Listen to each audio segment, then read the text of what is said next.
All right, we are back with another solo podcast. This is our first solo one in a while, but this is a very special episode.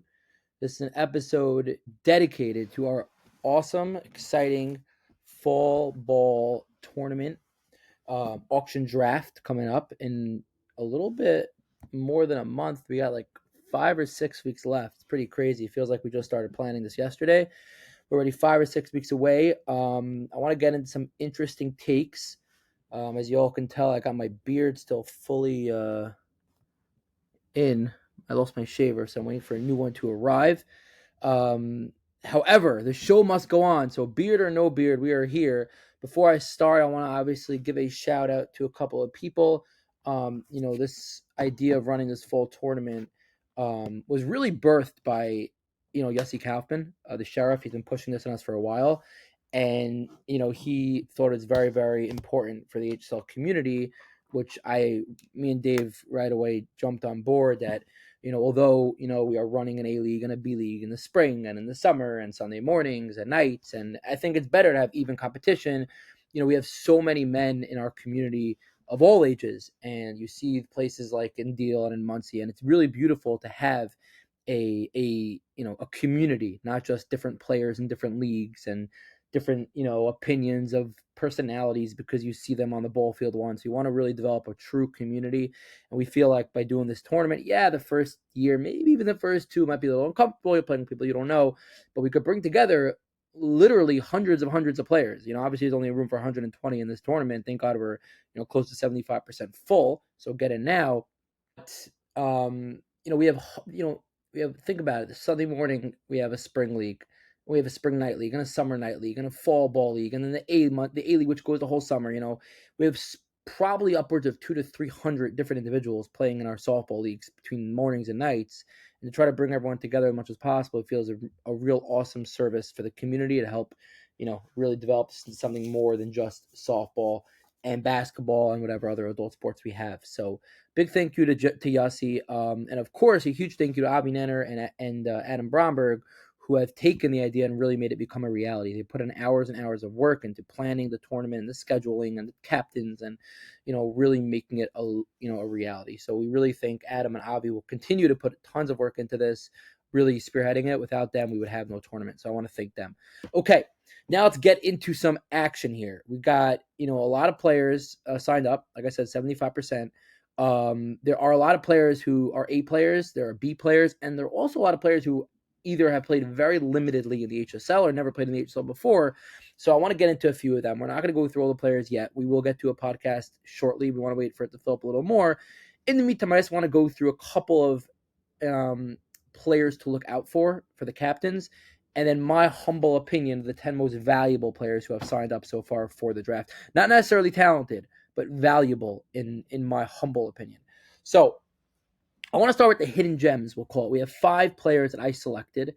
I'm sure there are a lot more. I went through every single player. These are the 5 that stood out to me. Hidden gems, people that you wouldn't necessarily think, he'd be a really good, he's going to really help my team out. But from seeing these guys, from hearing about some of these guys, I truly believe that as a captain, these are people you should look out for. And if you're able to get them at I think we're going $200 a team. So at a, $15-20 price point, that might actually be a steal. So let's go through them. The first player that I want to bring up, they call him Viggy. Victor Ben Hayim, of course, brother of Yigal, who is a longtime sponsor of HSL. Now he's, of course, a big MSL sponsor with Smash House and Muncie. Of course, we have a lot of Karstova, and Viggy actually works in the Smash House in the Five Town, so a lot of connection there. He is currently playing in our Summer Night League at Altbank. Altbank is one of the top teams in our Summer Night League, captained by Shamai Feltman. Viggy's a stud at third base. He's a great third baseman. Very few balls get through to him, get by him. And at the plate, he's just a presence. He's a big body. He hits pitching. I've seen him hit fast pitching. I've seen him hit slow pitching. I've seen him hit strong pitching. He's a great player. Never falters in the situation. A very fundamental hitter. He knows what to do. If he has to shorten up, he'll shorten up. If he has to swing with power, he'll swing with power. He's also such a big, strong guy that, a soft swing, the ball will go 300 feet. So he doesn't need to put his body into it, which will really help him because he really could balance out his hitting. And like I said, he's just a really talented third baseman. Very smart with the ball, very fundamental. I've seen him make very few errors at third base, if any. And I videoed, I think, 3 of their 4 games so far this year. for Alpink. So Viggy is a player to look out for in the draft. Captains, keep your eye on him. Go to number 2. This is someone who I've actually played with a little bit Sunday mornings. Benji Ashkenazi brought him on board for me a little bit in my Sunday morning team. He filled in very nicely during the regular season. A little more known, but not necessarily known by everybody, Dove Slansky. Dove plays with Benji currently on Bad Attitude, if not mistaken. Dove is a first baseman. He's a very solid first baseman, and he's just a professional hitter. He's a hitter that can hit off anybody, whether you're Daniel Ash or whether you're Mikey Weiss, whether you're throwing it 2 miles an hour, whether you're throwing it 30 miles an hour, whether you're putting junk on the ball, whether you're throwing a changeup. Dove's an absolute vet, and he can hit off any pitcher anytime. Similar to Viggy, does not falter under pressure. He knows what he's doing, and he's a great first baseman. He gets the job done. So Dove Slansky, another player in this draft that might not, pop. Your eyes might not pop when you hear his name, when you see his name, but someone who I think could be very valuable at a low price point. The third player that I want to get into, and this player I think might be the most freakishly athletic out of the 5. This guy is Nachi Frankel. Nachi currently plays in the Sunday morning summer league. It could be he also plays in the night league. I'm not remembering right now, but he plays in the Sunday morning league with Yaakov Zev Wacholder on BHI Thursdays, BHIT Sports Bar and Grill. Nachi is a lefty. He's got tremendous power to all fields. He hits line drives consistently. He's super fast, and he's all over the place in the outfield. So, Nachi is a very good player to have because he's very flexible. He plays anywhere in the outfield. He runs the outfield like no one's business. And like I said, at the plate, he's a lefty bat who could go all fields. And with, pop and line drive, it's a lot of low line drives. You make a mistake in the infield, he'll beat out, throw to first. And just as a memo, he is awesome vibes. So, he's singing the whole game. He's chilling, but when he needs to lock it down, he'll lock it down. And he's just such a talented player. So, Nachi's another guy that, in my opinion, captains look out for Nachi Frankel. If you could get him at a low price point, you gotta gobble him up. He's great vibes. He'll bring great team chemistry. He's a fantastic hitter. Can go all fields, and he's just all over the place in the outfield. Now we're getting into our final 2 hidden gems, and probably the most overall talented hidden gem. Number 1, and Jonas Longer is not going to like the fact that I'm bringing him up, but I did my research on him. I actually pitched against him a little bit as an old-timer against Romu.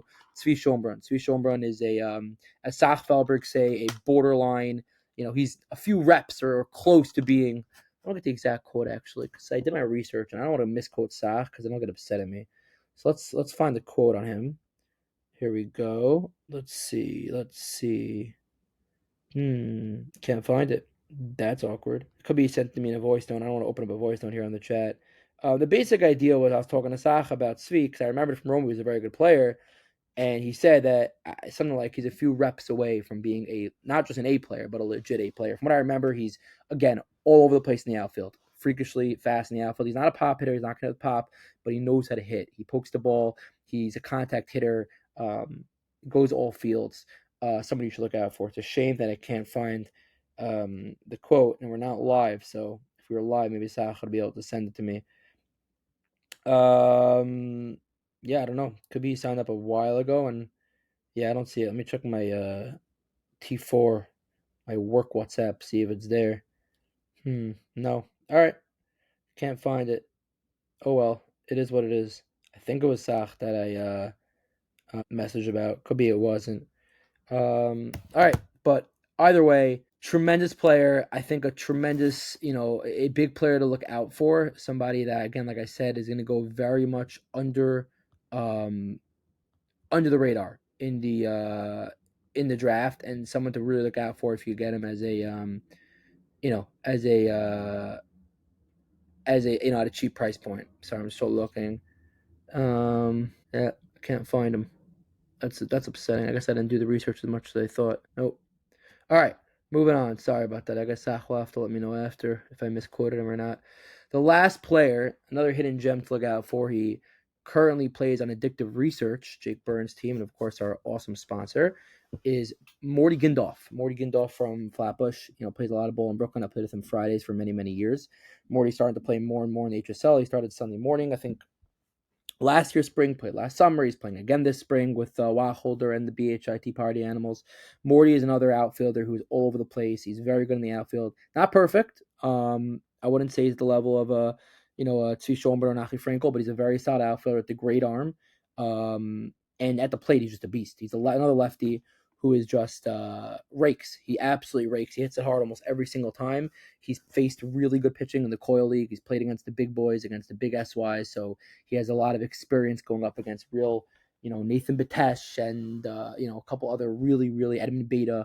So it's not like he's feasting on soft pitchers his whole life. He knows how to hit. Plays currently in the Wednesday night league on the research, like I said. But he's someone else to look out for. If you get a guy like Morty Gindorf who's flying across your outfield, lefty with pop and goes all fields, and it always kills me for never getting his big shots. But I got one of his nice big line drive hits last game. Another player to look out for as a captain. So those are your 5 hidden gems. It's a shame I couldn't find the exact quote for Tzvi Schoenberg. That could have been nice, but he's someone apparently that is a step or two away from really making it big in the A League. And those are guys just to look out for. There are obviously a lot of gems, hidden gems in this draft. There are some players I haven't even finished doing my research on. Isaac Cohen, another SY joining, very solid player. And then obviously you have different guys. You have guys that I'm not so familiar with. Derek Fuller. You have Joe Polanski, another SY. A lot of SYs joining. Hopefully we get more. These guys, some of these guys are really, really talented. Dovey Schwartz, a very solid shortstop. There's a lot of guys here that I'm just not going through here, but because those are the 5 that absolutely stood out to me. But again, there are a lot of players here that I think you could really get away with at a low price point for their talent. So those are the 5 hidden gems. Let's get into the 10 most valuable players. This will get a little bit controversial. Obviously, there are a lot of valuable players in this tournament for different purposes, different reasons: pitching, fielding, hitting. But I want to get into the top 10. If the tournament stopped filling up right now, obviously I know we still have spots open. These are the 10 guys that I would rank just based on talent, but which again, it's not a snake draft. You're talking a auction draft, so you have to be careful with your money. But these are the 10 guys that I would say bring the most value to your team right now. Doesn't necessarily mean they're worth the value at the price point you might get them at, but just in my opinion, the 10 guys that bring the most value just for captains to keep that in the back of their mind and be like, okay, maybe it's worth it to overspend a little bit on this guy. I would say it's starting at we'll go from 10 to 1. Starting at number 10, and this guy also could have fit into the hidden gems category. This guy's name is Jojo Levy. Jojo Levy played on the Syrian Sensations last year in the fall. They were very devastated to find out originally that we are no longer doing a bring your own team for the fall. I got a lot of messages from a lot of angry SYs telling me how upset they were. They love the vibes, they love the chill, but they're being men about it, and a lot of them are actually joining individually, which I'm very happy about. I think most of their team actually joined individually already. Jojo Levy is an absolute freak of nature. He's tall, he's strong, he has a cannon for an arm. He played in the BKS league, I'm pretty sure, Sunday mornings in the springtime. Very young kid. I don't want to say old because I don't want to say he's too young or too old, but he's very, very young. Very, very young. Just got into college, I think, a couple years ago. And he's a beast at the plate. Like I said, he's tall, he's strong, tremendous pop. He can play any position in the outfield. Put him in short outfield, put him in regular outfield, middle of the lineup type of hitter for sure. Again, goes up against better pitching. He's not feasting off soft pitching. He plays in the SYs against better pitching. Jojo Levy is probably the most underrated player in this whole draft, in my opinion. If somebody could get a guy like Jojo Levy for $20, that will be the biggest steal of the draft, I promise you. So put it that way: $20, talking 10% of your, you're talking 10% of your basic whole value, wallet you have. Jojo is an absolute stud, and I feel like he is overall the 10th most valuable in the draft as of now. Coming in number 9, my opinion, is someone that might be very controversial to some of you. It could be I'm biased because I have a hard time getting this guy out. But before we get to his hitting, Yehuda Nenner. Yehuda Nenner is an absolute freak. When we think of freak outfielders, we think of, Jakey Goldenberg, which we'll get to. You think of Jack Ross, who's fantastic in the outfield.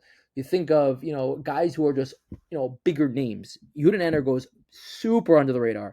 The guy covers your whole outfield. You could play 3 outfielders, the Yehuda Nenner in center field, and you're good to go. You could bunch up at 5 in the infield. He covers so much ground. You think obviously Matt Rosenberg, the king, but you don't think Yehuda Nenner. Yehuda Nenner is all over the place in the outfield. He is a freak. He is speeding fast.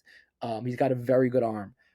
At the plate, I would even say more underratedly at the plate than he is on the mound. Yehuda Nenner is a hard out. He fights the at-bat every time. He hits the ball hard and down. He personally hits me really well. From what I understand, he's hitting really, really well overall so far in the Monday Night League. Their team, the Tax Titans, currently actually got currently slipped from the 3 to the 4 seed, but they're making it in the 4 seed out of making it into the playoffs. Their first year in the Monday Night League is not an easy task, and he played a very big role. Udenender is an extremely valuable piece. He could play anywhere in the outfield. You could play 5 in the infield with him in center comfortably, in my opinion. And he's just a hard out at the plate, and he's speeding fast. So any ground ball that has one nick or knack or bobble, the guy's at first base. He's probably a top 5 fastest player in this tournament by far. I don't even think it's close. So he's coming at number 9. Coming at number 8, another real stud, a vet, somebody who's out there, just strict value, I think, is David Bloom. David's a fantastic hitter, a leadoff hitter. Anyone, if he's in your lineup, he should be batting 1. No excuses. The guy hits it hard almost every single time, and he's just a stud in the infield, an absolute stud in the infield. Put him at short, you put him at second. Shortstop, he's phenomenal. Second base is phenomenal. Plays all over.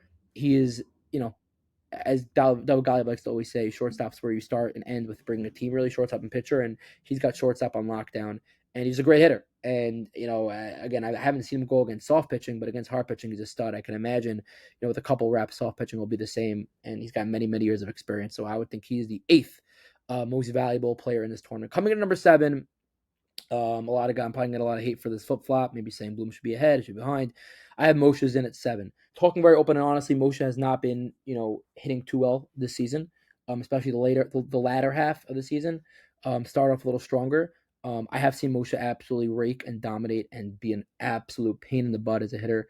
Reason being, he's so fast, he's so quick, he's so small, but he has so much freaking pop to all fields. Once he gets back into his groove, the guy's a stud at the plate. He's an absolute, before we get into this fielding, but the guy just is a stud. He hits bullets to all fields. And the same thing with, guys like Yehuda Nenner and Jake Goldenberg. You make one little, hesitation in the infield, the guy's at first base. And once he's on the base, he's such a threat because of his speed. Moshe obviously is a big integral part of my role at my championship against the Bombers in the spring. The guy at shortstop, again, I'm not going to move off of my point. Other than Josh Goldenberg, I think he is the best shortstop in the Jewish world. I know that there's a lot of controversy around that, maybe self-inflicted. I like creating the controversy. It's nice a little bit. He's just so freaking good. He covers so much ground. I don't think anybody can cover as much ground as he can. I don't think anyone has a stronger arm than he does. It's just crazy the amount of talent he has, the range, the arm, the ground he covers. Very, very limited on errors. I think a few years ago he used to make a lot more errors than he does now. This year in the spring, the guy was almost perfect. We turned literally 3 double plays every game.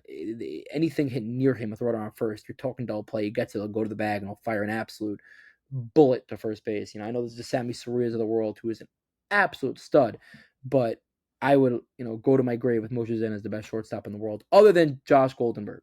Josh Goldenberg's insane, but Zinn is just phenomenal, and I think he's just such a scary hitter. Yes, he's been struggling recently, but between his hitting ability and his ability to play short, and by the way, Moshe plays outfield, so I know you're saying oh, why would you ever play outfield? You never know. You're playing in an elimination games tournament. You only let it have your 12 roster guys.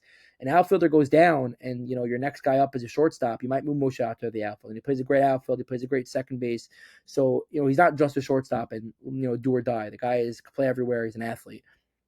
Of course, everyone knows now he's an athlete after his Gridiron Gauntlet Championship. A big 2-time player, but we're talking softball here. Moshe is a huge, huge, huge piece, and I think the 7th most valuable player. Coming at number 6, and it's very hard to put this guy over Moshe, but I think he should go over Moshe is Jakey Goldenberg. For as much as Yehuda Nenner is an absolute freak in the outfield, Jakey's even a level above him.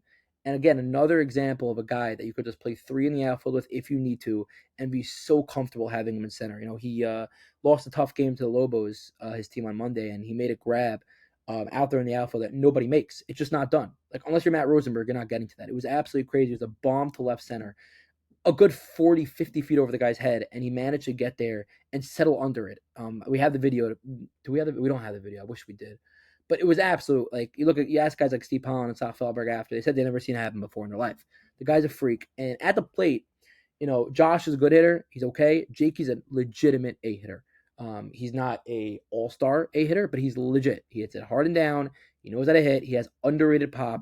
He's all over the place. And you think a guy like Moshe Zinn is fast. You think a guy like Josh Goldenberg is fast. You think a guy like Yehuda Nenner is fast. Jakey Goldenberg is absolute ruckus on the base pass. Ruckus. He's currently healing from an injury, but it looks like he's getting back into form, and we're not starting the tournament for another 5 weeks. Jakey Goldenberg, also a stud in the infield. Like his brother Josh, he plays a great third base. He plays a great shortstop. So when you have somebody who is an A plus plus level player in the outfield and at short and at third, together with the fact that he could hit A-League pitching, the better pitchers, which we'll get to in a minute, I think he's definitely deserving of the sixth most valuable player in the draft. Coming in at number 5, and I put a question mark by him, is Jack Ross. Jack is obviously committed for the elimination games. He might have to miss a game or two in the playing games. Something I guess to keep in the back of your head as a captain. Again, I wouldn't pay too much attention to that because everyone doesn't make the elimination games. As we know, Jack is the next up and coming absolute star in the HSL and the Five Towns. Jack's a lefty, one of the best hitters I've ever seen. He's got tremendous pop to all fields, super consistent. And Jack's another guy who's a stud in the outfield and a stud at third base, like an absolute stud. He up there with the best of them at third base. He's a vacuum. He's got a great arm. In the outfield, he's gliding all over the place. And Jack is just tremendous pop. He could clear the fence and right easily. He could, in the HSL MSL All-Star game, he hit one 250 feet, 270 feet over the left fielder's head as a lefty. That is not easy to do. He's just a freak. He's a freak. He's fast. He runs the bases amazingly. Like I said, he plays a great outfield and a great infield. And, he just an overall stud of a player. And I would put him at 5. The fourth most valuable player, in my opinion, so far is a man or a kid by the name of Solly the Kid Esses. Solly Esses didn't get the experience. He did experience, but he didn't get the real experience of the HSL. He didn't get the spotlight. He didn't get the eyes on him. He played in our Fall B League last year, which was super fun, super competitive, arguably more fun than the A-League was last year. Obviously, the big upset to in the A-League championship, but Solly is a absolute freak of nature. He plays in all the top SY leagues, MNS, run by Sam Sutton, YMSL. Solly just rakes. He is he is dangerous at the plate. You do not want to be facing him. The guy hits the ball a million miles hard. He hits it hard almost every single time. And in the outfield, talking about stud outfielders, Solly covers also. Another one of those guys covers crazy amount of ground. You can leave him out there in center. He has a crazy arm. I would say the strongest arm out of everyone I named so far. Stronger than Jack, stronger than Jojo Levy, stronger than, Nenner's arm is solid. It's not, super powerful, stronger than Jakey. The guy's arm is just next level. He throws guys out from the warning track. That's how crazy his arm is. You see those in the MLB, the catch in the right field, by the right field warning track, and he gets the guy out of third. That's Solly Esses. So Solly is just an absolute, I in my opinion, as of right now, the most overall biggest threat at the plate out of any hitters in our tournament. My humble opinion. You want Solly up in a big spot. Solly is one of the biggest clutch hitters I've ever seen. Solly shows up in the big game, and we are super thrilled to have him in the tournament. There's a lot of back and forth, I know, in the chat with Solly and our HSL pitchers, and I cannot wait to see. It could be Solly will end up on one of these guys' teams, but I cannot wait to see Solly on one of these 3 pitchers that we're going to name right now go up against them. So the top 3, I think, again, at the end of the day, we have a lot of solid pitchers in our tournament. We have actually a lot of pitchers. Talking about like 10, 11, 12 pitchers already signed up. A lot of teams are going to need more than one. A lot of teams are going to want more than one. Obviously, you'll have guys who want to go every single inning. However, I think, because of the experience and the tremendous talent that these 3 pitchers have, I think you just have to rank them 1 to 3 in terms of value. Again, I'm not saying you go out there and spend $100 on them. I'm just saying right now, if you get one of these guys in the draft, you will say that you have somebody who I think these guys are the most valuable players who are in our draft so far.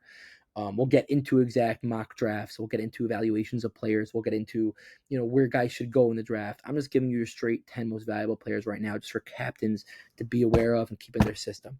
Coming in at number 3, we have, of course, the Hall of Famer Steve Pollen. Steve Pollen, as you guys know, is an absolute dog on the mound. He never gives in. Throws fast. He's got movement. He pounds the strike zone. He does get wild sometimes, which is why I have him at number 3, and we'll get into it in a second. I don't think the weaker hitters will be able to really adjust during the tournament. I hope they can. Hopefully they prove me wrong. But Steve is just so overpowering, and he does not give in. He comes after you. The only reason why I have him number 3 right now is because Steve does have the tendency to get a little wild towards end of games, especially in the second half of double headers. But if Steve is on, he's very much on. He just obliterated my team in the championship, even though we beat them. He let up like I don't know, maybe 4 runs in 3 games or 5 runs in 3 games. He had a no hitter against us till the second to last inning in game 2 of the championship. Or game 1 of the championship, sorry, and we won the game, which was absolutely sorry. It was the last inning of game 1 of the championship. We won the game. Steve's the dog, and he's also an underrated hitter. Steve's a very good hitter. He's line drives to all fields. Teams tend to think he only gets to left, including myself. Proved me wrong multiple times in the championship. So he's probably the most consistent hitting pitcher in our tournament, I would say. But he's phenomenal. Absolute dog, and I think he's the third most valuable player currently signed up. Coming in number 2, and the reason why he's number 2 is because, and I'll get into his name in a second, he has stuff that no B leaguer has ever seen. It's just stupid. Daniel Ash has a fastball which started having movement on it actually, which is just so overpowering. And granted, yes, I've seen Daniel Ash walk 10 guys in a game. I've seen him walk 12 guys in a game. The way this tournament is shaping out, and again, we not to rip on the lower level players, these guys are very solid players. They just haven't seen the speed and the oomph that Ash has. Ash could get away potentially with walking 1 or 2 guys an inning if he does it smartly, if he knows what he's doing. If Ash could buckle down and walk the Jack Rosses and walk the uh, Ezzy Ungers and walk the Solieses and walk the Moshe Zins and the Blooms and the all these Nenners and the big players, he'd get away with 2 walks at inning potentially and still dominate. And he does it in the Monday Night League. In the Monday Night League, the guy's walking 6 to 8 guys a game and still allowing 1 to 2 runs. If you could do it with that caliber players, and Cabo Hoimer, he could do it with the he could do it with the lower level players. So Daniel Ash says this, obviously these guys are all great pitchers, but Daniel Ash has something that no one else has in terms of his speed and his, when he's controlling that pitch.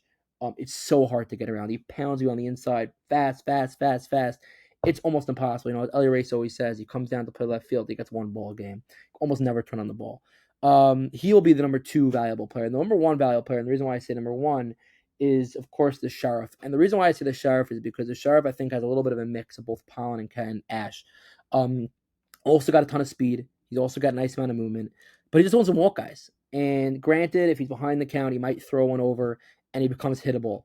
But if you draft him right and you put a good field behind him, I think he's going to be the most dominant pitcher in this tournament. I really do. I think he'll be the hardest to hit against. Because he will not give you free base runners. So, for example, if Daniel Ash and Steve Pond walk a couple of guys, then there's 1 error, run's going to score. Kaufman's going to make you hit the ball off him. It's not like he's falling behind the count 2-0 at every batter. Most batters, he's not like that. 3, 4, 5 batters that he does, you're going to have to hit. He will not walk you. He'll stay steady. And also a very underrated hitter, at the plate. He batted, I think, in the 5-hole for most of his Sunday morning team this year, and he batted very, very well. He hits very good pitching, even better than he hits soft pitching. And for that reason, I think Yossi Kaufman, the sheriff of the HSL, I think is deserving of the number 1 most valuable player currently in our tournament. I'm so pumped. I'm so excited. The draft should be so much fun. We have a lot more episodes coming out. This is the first. We'll call it, episode 1 of our evaluations of these players. We'll get deeper into it. We'll have some other people on with me to help evaluate specific guys. And yeah, I just think it's a tremendous, opportunity for guys to really get to bond with each other and also compete with and against players. I don't know the last time, that trying to think. There are like so many A-League players I can't remember off the top of my head that say oh, I haven't played with this guy in 20 years, or I haven't played against this guy in 20 years. So I think it's an opportunity, and it's exciting to have this sort of intercompetition between players who are either used to always playing together or never playing together. And there's a ton of talent. Like I said, we're almost 75% full. So we got to sign up. We got to close it out in the next 3 weeks. We got to close it up so we can really do evaluations of everybody. But yeah, I think it's going to be awesome. I'm looking through the list one more time. It's a great group of talent. You have some real top tier talent. You have some guys who are under the radar, very solid. You have some guys who just aren't that great, but with more reps, still, they're right there. So I'm just super excited. Like I said a million times over and over again in the last 5 minutes. It's going to be an awesome tournament. A lot of disparity in age. Kids from 17 going up till 55. It's a lot of big age disparity playing together. I'm super excited to see how that plays out. I personally will not be playing. I'll be there just for the hype, the videos, the highlights, the pump, the podcast. Don't want to be biased towards any teams. Be there for the draft. It should be a ton of fun. Yeah, and another shout out to Asaf Legalman, by the way. Very good pitcher. Very underrated. He plays a lot of B League ball, throws it really hard, and does not walk guys. Nachum Mintz, another guy who's just very crafty as a pitcher. Guy to look out for in your field. Hillel Rokach, the guy's a stud third baseman, HSL All Star. So a lot of guys that I didn't even get to, but these are guys that jumped out at me. And I think that's all we got. So I hope hope you enjoy. I hope captains take away what they need to take away from this podcast. I'm sorry, we'll get into the mock drafts and the where players should go, and that's where we might get into a little bit of controversy of, oh, how could you say this guy didn't go in the fourth round? He's such a stud player. So I know I didn't do much of putting any players down or saying players weren't are a little bit over evaluated. But we'll get to it. This is a lot of episodes. This is just the first one, and I hope that you guys enjoyed. And yeah, we'll see you for the next episode of the HSL Fall Auction Draft Tournament. Sign up if you didn't sign up yet. A lot of fun things coming. A lot of sponsors coming and incentives for the winning team. So stay tuned for that. Incentives.